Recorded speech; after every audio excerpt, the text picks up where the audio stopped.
All right, thank you, and thanks for staying to the home stretch here. Hopefully you'll find this interesting. We're doing a lot of things with Python and using it a little bit differently than some of the other speakers here. My name's Wanger. I'm the director of the engineering group at Impossible Objects. Okay, next slide, there we go. We are a manufacturer of 3D printing equipment. We make printers and the consumables that go into them, and we are focused on the industrial market. So opposed to some of the smaller 3D printers you may have seen that use spaghetti strands of plastic and fit on your desktop, we're printing things out of fiberglass and carbon fiber composites, and really using strong materials for the manufacturing market. So we'll be making things for sets of customers we can talk about are folks like the U.S. Air Force or Ford Motor Company or Jabil, large contract manufacturer. And Model 1 of our printer, our first model, is one of the fastest 3D printers on the market. And curiously enough, it's implemented mainly in Python. Here's a picture of some of the parts that we come out with, complicated 3D geometries. All these things here are nylon 12 with carbon fiber, but we'll see we do a number of different materials. All right, I'll talk through the process here instead of showing the video in the interest of time here. What we do is we start out with a fabric on the far left there in step 1. This is, in this case, a non-woven carbon fiber fabric. We use a standard inkjet technology like you can see on a HP printer, and we print slice data. So the way 3D printers work is you take a CAD model of your 3D object, you slice it into thin layers. So we'll print those thin layers using inkjet. These are about 50 micron layers, so about 500 layers to an inch.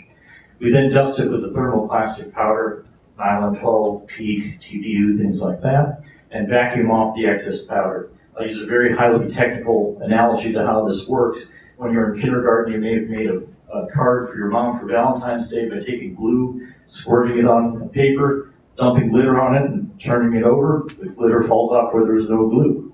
Very similar concept here. We take those layers, we stack them up vertically.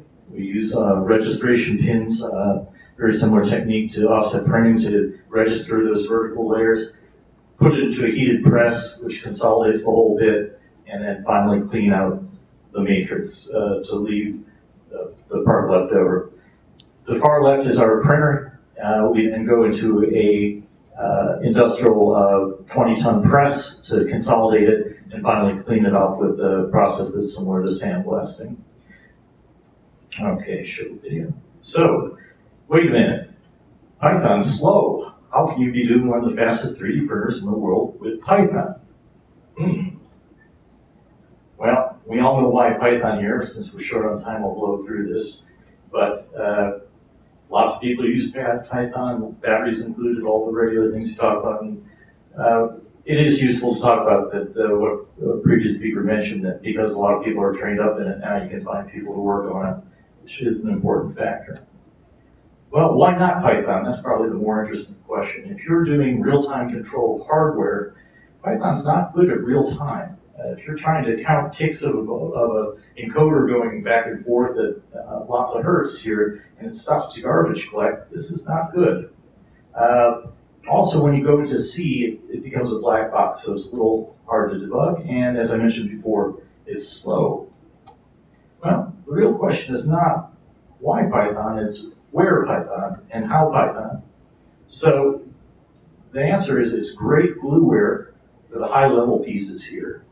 We do a lot of message passing with it, we keep track of state, we do control, and then wherever we need performance, we either drop down to the highly tuned C library, whether it's a NumPy or a TIL or any of the other things that come with Python, or come in the Python ecosystem, or we run separate processes, or we drop it to C code of our own. So in a lot of cases, what we'll do for the real-time pieces of it is we'll run a microcontroller with a very small amount of C that can do the real-time pieces, and all we're doing is using the Python layer then to put together messages in packets and pass it back and forth. So it gives us the fast development time of Python and still able to do the real-time performance. This is going to become a real eye chart. I'm going to blow through this pretty quickly here. If people have more questions, you can kind of find me after the talk here. Running our printer here, the main process here is really just a big state machine with an event queue on it. We then have a pipe connected to a GUI. You connect your GUI to a pipe for two reasons. One, so when you hit a button on the GUI, it doesn't lock up. It's running in a separate thread. So you say cancel, and it cancels. Now, it might take several seconds for the printer to catch up and stop an operation because you can't always shut down a heavy piece of equipment instantly. But so we separate that with a pipe. We also have some separate threads sending us slice data using config files, etc. We then have separate processes doing image processing for the slices to drive the inkjet data there. So we have two font managers. We have a REST API. In manufacturing these days, you don't want a machine just sitting by itself, not talking to anything. You need them to fit into your ecosystem here. So the way we do this is our machine talks to a REST API, so it will update its status. You can job queue and do other things there. Then if you need to get to the machine, you talk to the REST APIs. This allows an integration strategy for the manufacturing partner who's using the machine without them having to tap directly into the machine itself. It also helps on a security point of view there. Then we start adding USB connections to various motor controllers and others. We then add 422, which is an industrial bus, to a bunch more custom PC boards, etc. And emergency stop, very important from a safety point of view. So that's on its own separate circuit there. Add a few cameras and other sensor packs there to inspect what's going on in the machine so it can behave itself as it's going on. We inspect each layer that's going through to make sure that you have a good product coming out. And then we have a number of other things that we add in there. We're using Python also for management of information systems, for inventories and bills of materials, other pieces there, data analysis for metrology, etc. And that's our Python ecosystem. We can look at how the languages break down then here. All the green here is C, and that tends to be very small amounts of C. It might be a real tight loop to just run a particular motor. And then all the yellow pieces here are in Python here. So we're able to use Python really extensively and still get the performance we need. Okay, in the home stretch here, here's free stuff. Here are packages we put out there in the world. If you want to download them and use them, knock yourself out. Just go real quickly on Quick Input is a lot of fun. It's a command line interface input validation. It also does menus and tables for us. Really good for beginners for being able to just get data for getting dates, getting lists of numbers, getting validated input in a lot of areas. It also does some really interesting advanced stuff for us for data-driven applications, database-driven things. PyState is a state machine package we use. It uses coroutines to implement the states. That's a whole advanced topic in itself. If you've ever seen Dave Beasley's talks on interesting stuff, it's a really nice way to organize state machines. PySTL is a little package for writing triangle files used in 3D printing. And OnShapey is a package we put together. We use a file-based CAD package called OnShape. They have a REST API, and these are some Python bindings and Python tools to work with OnShape. If you need more information on that, it's my contact information, and you can see me after the talk. Here's our team to say thank you, and our software guys here. Thank you.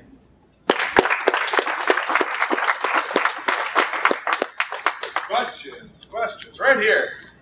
Yes, so I noticed that, yes, you don't have that much non-Python, you just have a bit of C code there, but I was wondering if you've ever thought of using something like Python just to make the entire code base consistent and possibly even get some more performance out of the rest of the Python, pure Python here.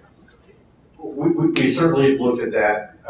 We use a lot of libraries like NumPy and Pillow in there. So a lot of the stuff that's requiring the performance would drop into package C pieces there.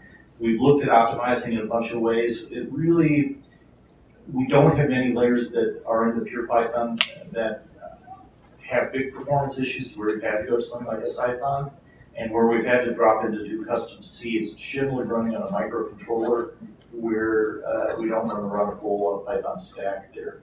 There is MicroPython, but it's pretty limited. It wasn't available when we started the project, and the big piece of it is we want to be able to use whatever digital components are out there, motor control chip, a particular microprocessor, a microcontroller, not be limited to the set of devices and drivers that they allow there. So we haven't had to go that route, but certainly there's a lot of optimization you can do within the Python layer itself. Any other questions? All right, thank you. All right.